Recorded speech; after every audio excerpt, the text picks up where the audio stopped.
look at this road! রাস্তাটা দেখো কি দারুণ, অসাধারণ সুন্দর। তুমি বলো তো, পথ যদি না শেষ হয়, সঙ্গে তেলটাও যেন না শেষ হয়, তবে কেমন হতো তুমি বলো তো। রাঁচি থেকে বেরিয়ে এখন আমরা টুয়ার্ডস বেতলা ফরেস্ট। দেখছো উপর থেকে কত সুন্দর লাগছে জায়গাটা, দেখো নিচের শহরটা কি সুন্দর এবং দূর অবধি দেখা যাচ্ছে শহরটা। তো যাই হোক, এবার আমরা চলেছি towards Betla forest. Betla forest থেকে আমরা ঢুকবো হচ্ছে টুয়ার্ডস নেতারহাট। তো সেরকম ইচ্ছে রয়েছে। এই ভিউটা দেখে অ্যাকচুয়ালি ব্রিজের উপর দাঁড়াতে বাধ্য হলাম, কারণ এত সুন্দর লাগছে। দেখতে পাচ্ছ দুপাশটা থেকে কিন্তু আমরা অনেকটা এগিয়ে এসেছি টুয়ার্ডস বেতলা। মাঝে দুটো ডাইভারশন ছিল এবং সেখানে কিন্তু মারাত্মক রকমের অফরোডিং হয়ে গেল, মানে মারাত্মক রকমের, এবং ধুলোয় পুরো সাদা হয়ে গেছি। গাড়ির অবস্থা দেখছো, ট্যাঙ্কের অবস্থা দেখো। তো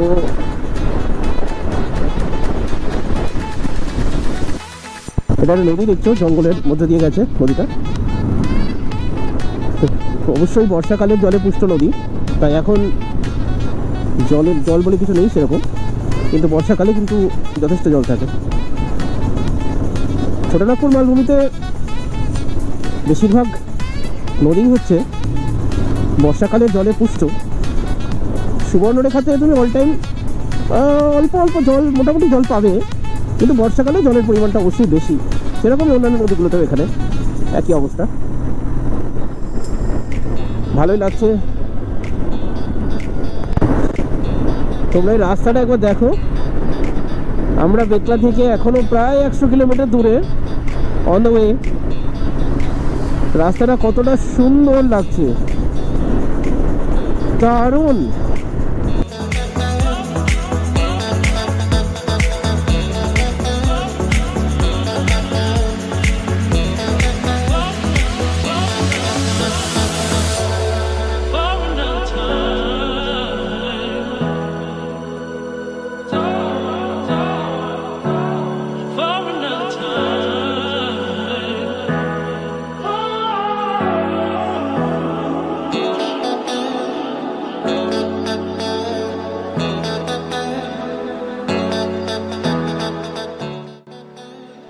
বেতলা ন্যাশনাল পার্ক অনেকটা ইয়েছি,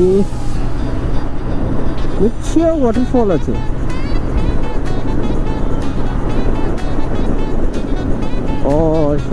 অসাধারণ সুন্দর এই পথ যদি না শেষ হয়, সঙ্গে তেলটাও যেন না শেষ হয়, তবে কেমন হতো তুমি বলো তো। যদি পৃথিবীটা স্বপ্নের দেশ হয়, তবে কেমন হতো তুমি বলো তো। তুমি বলো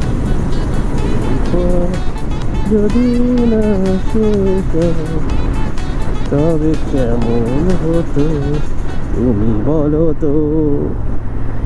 তুমি বলো না তুমি। দারুণ দারুণ। ও মনে হচ্ছে প্রাচীন কোনো, মানে পৃথিবীর প্রাচীনতম কোনো একটা অংশে চলে এসেছি, এবং সেখানে শুধুই প্রকৃতি আমাদের চারপাশে, তার মাঝে এই রাস্তা অবশ্যই আধুনিকতার ছোঁয়া। কি দারুণ, কি দারুণ, কি দারুণ, নিদারুণ।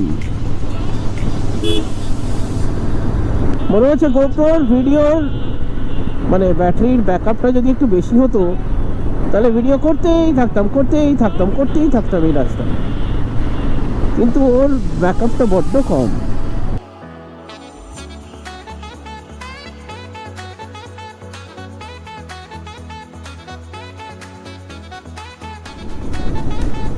Wow, so beautiful.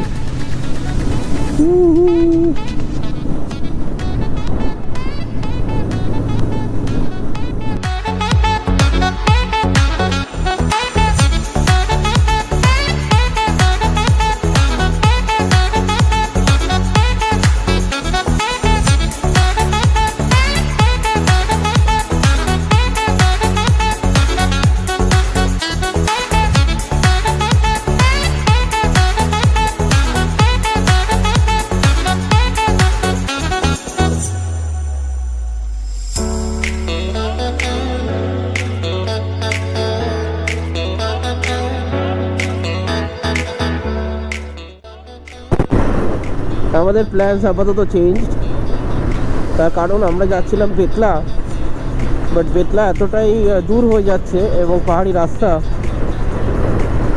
তো সেই জন্য বাকি রাইডাররা অতটা পারবে না বলে সবাই মিলে ঠিক করা হলো যে ফার্স্টে আমরা নেতারহাট যাব, নেতারহাটে থেকে কালকে সকালবেলা আমরা বেতলা ফরেস্টে যাব এবং সাফারি করব।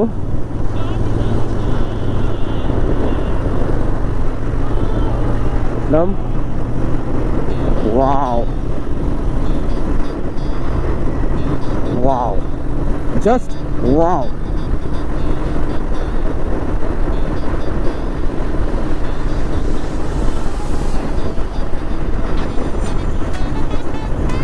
রোদের কিরণটা গাছের ফাঁক দিয়ে বেশ সুন্দর বারবার এসে পড়ছে গায়ে। দেখো বাদিকে পাথর। দেখো এখানে ঠিক রাস্তার পাশেই এক ধরনের পাগ মার্কস, শুকনো মাটির ওপর বেশ ভারী পায়ের ছাপ।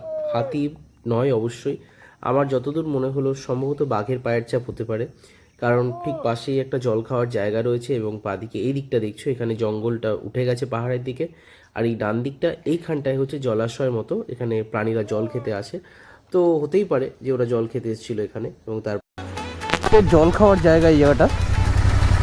আমি ওখানে যে মানে কিছু পায়ের মার্কস দেখছিলাম, বুঝলাম না কিসের, তবে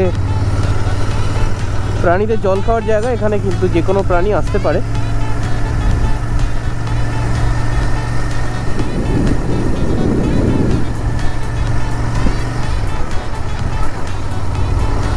একটা অদ্ভুত সুন্দর বিকেল। ওয়াও, জাস্ট দেখো আমরা কোথায় যাচ্ছি, পাহাড়ে ঢুকছি, পাহাড়ে।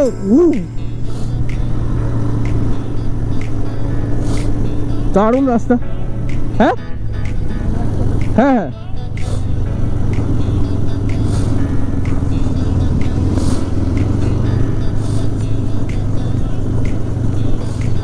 জঙ্গলের রাস্তা, যে কোনো সময় হাতি বেরোতে পারে।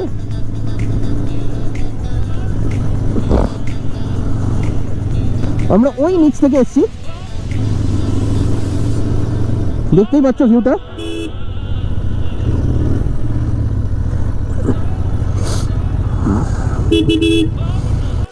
তোমরা দেখো আমরা কতটা উপরে এসেছি। ওই দূরে ওই যে গাড়ি যাচ্ছে যে রাস্তাটা, সেই রাস্তা দিয়ে আমরা এসেছি এবং আমরা আরো উঁচুতে উঠতে চলেছি। দূরের পাহাড়গুলো দেখো, আর আমরা কোথায় আছি দেখো। দেখো আমরাও প্রায় পাহাড়ের উপরেই পৌঁছে গেছি।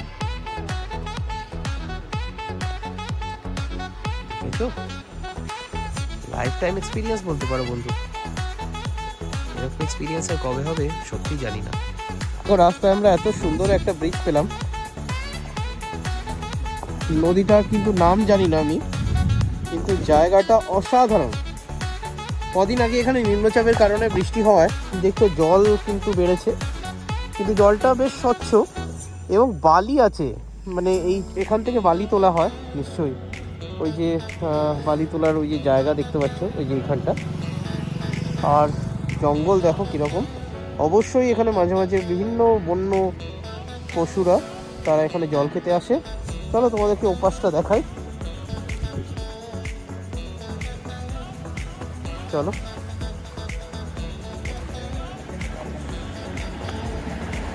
দেখো এদিকটা সূর্য আছে পশ্চিম দিকেটা, তো যার জন্য ভিডিওটা একটু ব্লোন আউট হওয়ার চান্সেস। ওই দেখো জঙ্গলের ভেতর থেকে ছোট ছোট ছোট ছোট ক্যানেল টাইপস ওরা এসে এখানে মিশেছে। বৃষ্টির সময় কিন্তু এই জায়গাটা পুরো ভর্তি থাকে, পুরো জলে ভর্তি হয়ে এসে এই জায়গাটা মিশে এবং তখন জলের স্তর অনেকটা বেড়ে যায়। ওই শ্বাসফুলওয়ালা গাছগুলো দেখলে বুঝতে পারবে জলের স্তর কতটা বাড়ে। এখানে রোদের জন্য আমি সত্যি কিছু দেখতে পাচ্ছি না, তোমরাও আশা করি কিছুই দেখতে পাচ্ছ না, পুরোপুরি ভিডিও ব্লো নাও। কিন্তু জলের স্বচ্ছতাটা কিন্তু খুব সুন্দর। দেখো দেখো জল বইছে কি সুন্দর, যদিও চড়া পড়ে গেছে। এখন যাচ্ছি টুয়ার্ডস নেতারহাট, এই জঙ্গলটা, ওই যে নদীটা আমরা দেখলাম সেটা হচ্ছে কোয়েল নদী, এবং এই জঙ্গলটা কিন্তু বেশ ভয়াবহ।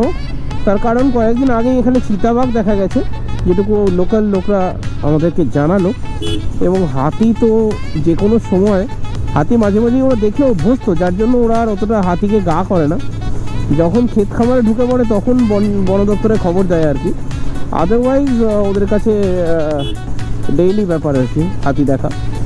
তো অন্যান্য জন্তু জানোয়ার রয়েছে, এবং শিয়াল তো রয়েছেই ভর্তি ভর্তি।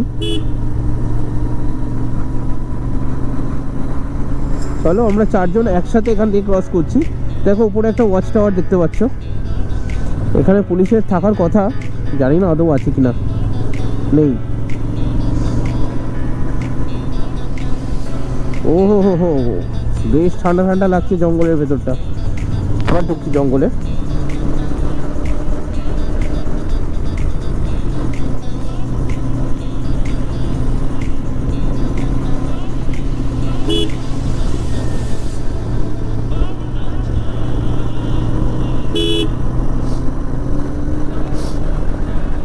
এখনো দেখালো নেতারহাট 47 কিলোমিটার।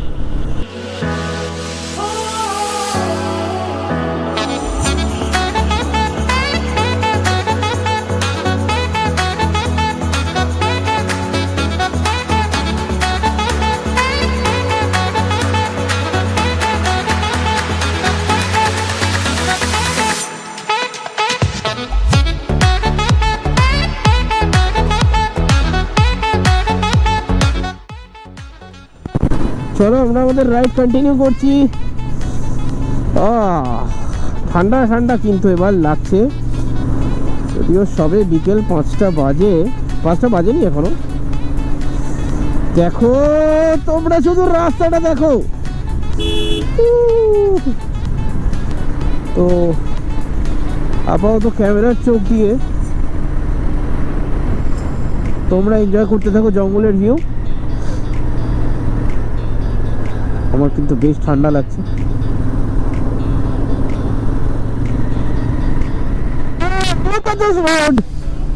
রাস্তাটা দেখো কি দারুণ। আমার মনে হয় বিকেল বা সন্ধ্যের মানে বিকেলের পরে জঙ্গলের রাস্তায় কেউ আর আসে না, যার জন্য আমরা এতটা ফাঁকা ফাঁকা পাচ্ছি। দিনের বেলা অবশ্যই থাকে লোকজন, মানে যাতায়াত করে, থাকে না, কিন্তু বিকেলের পর কেউ আর এদিকে আসার সাহস দেখায় না।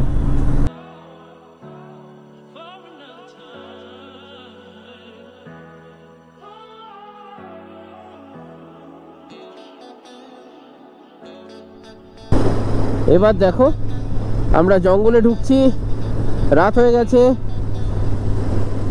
নেতারহাটের দিকে যাচ্ছি আমরা। এখন এখান থেকে 22 kilometre. Oh just a thrilling experience. সুন্দর লাগছে এই জায়গাটা। ও হো হো হো, চলো এক্সট্রা লাইট জ্বালিয়ে দিই। ওপর থেকে এই বক্সাইটের লরিগুলো নামে, এগুলোর ব্যাপারেই আমাদেরকে সাবধান করা হয়েছিল দোকান থেকে, যে দাদা হোয়াট এভার হ্যাপেন্স ওদের থেকে সাবধান, ওরা খুব বাজে চালায়। আর চেপে দিয়ে চলে গেলে কেউ জানতেও পারবে না। এখানে পিছনে কোনো গাড়ি নেই, পিছন পুরো অন্ধকার। দারুণ থ্রিলিং এক্সপিরিয়েন্স।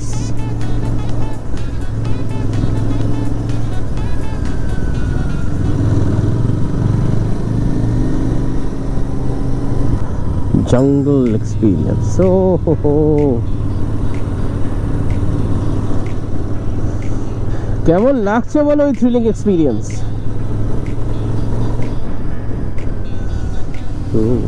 আমি কিন্তু একবার অন্তত আমি ডিটাচ হতে চাই ওদের থেকে, যে সিঙ্গলে কেমন লাগে সামনের ভিউটা। কিন্তু জঙ্গলের রাস্তায় ডিটাচ না হয় ভালো।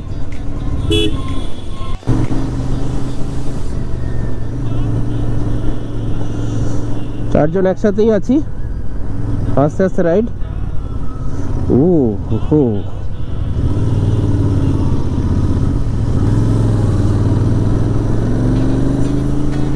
3 দিনের বেলা could have been better.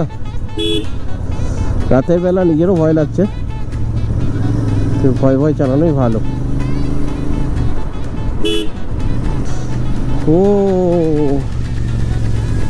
Sayan আমাদেরকে লিড করছে, অবশ্যই ইজ অ্যান এক্সপিরিয়েন্স রাইডার, এই ব্যাপারে কোনো দ্বিমত নেই। রাইডে সায়নের সাথে গেলে অনেকটা নিশ্চিন্ত থাকা যায় যে ঠিক আছে, কোনো কিছু হলেও বুঝে নেবে, বা কোনো টাফ রোড হলে ও লিড করবে। এই দেখো ওখান থেকে জল আসছে, ঝর্ণার জল। আচ্ছা এবার শুকনো।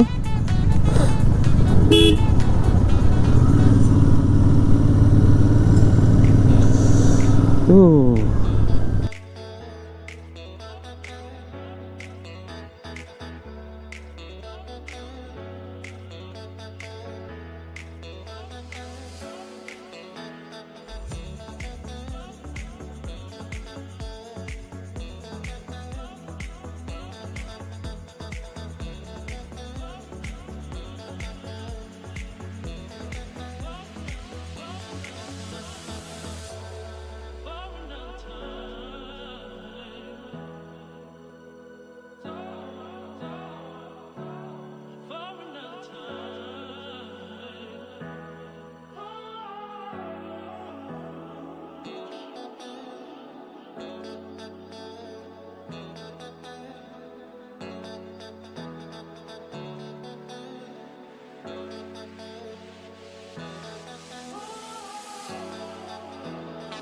আর মাত্র 7.5, ও সরি 7.5 বলছি,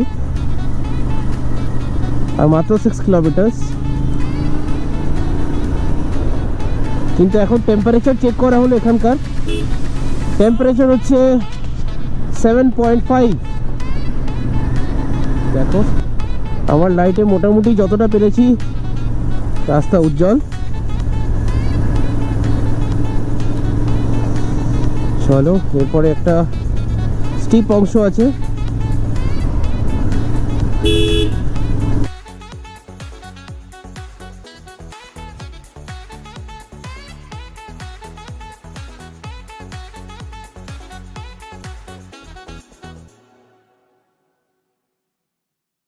Netarhat. Welcome to Netarhat, nature's hidden Jewel. দেখলে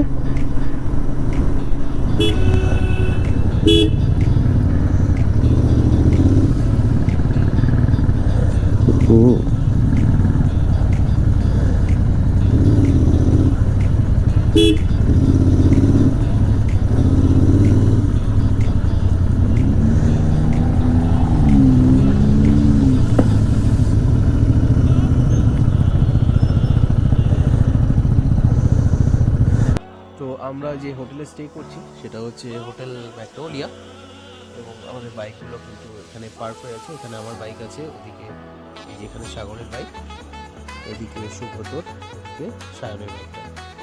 আমাদের বাইক পার্ক করা আছে। রাত্রিবেলা কোনো অসুবিধা নেই, এখানে সিকিউরিটি গার্ড থাকে, along with all the CCTV cameras, যথেষ্ট সিকিউর বলছে এরা। হোটেলটা খুব ভালো জায়গায় পেয়েছি আমরা, আগে থেকে বুক করা ছিল। হোটেল ম্যাগনোলিয়া 4 জনের রুম, আমাদের পড়েছে 2700 টাকা। এবং সায়ন এসছে, সায়নেরটা আলাদা, সায়ন পরে অ্যাড হয়েছে যেহেতু। দেখো আমাদের hotel magnolia, room number 202, and this room was really unexpected. মানে 4 জনের জন্য আমি হাফ প্যান্ট পরে রাইডিং জ্যাকেট পরে আছি, আবার কাট করে নতুন করে দেব আবার। না আসেনি। কি দারুণ দেখো রুমটা, দারুণ বস করে রাখলাম একদম ফাটাফাটি ব্যাপার। অনেক বড় রুম ভাই, এটা বাথরুম? তুই এক্ষুনি গেছিলি তো, তাই এখন আর বাথরুমটা। দেখো আমাদের rider half pant with gear, upper gear. এই রুম ভাড়া আমাদের পড়েছে 4 জনের 2700 টাকা, 2700। খুবই ভালো, পারফেক্টলি স্ট্যান্ডার্ড রুম যাকে বলে। চলো দেখি ব্যালকনি আছে। ইয়েস, ব্যালকনি আছে। এখান থেকে বাইকের ভিউ আমাদের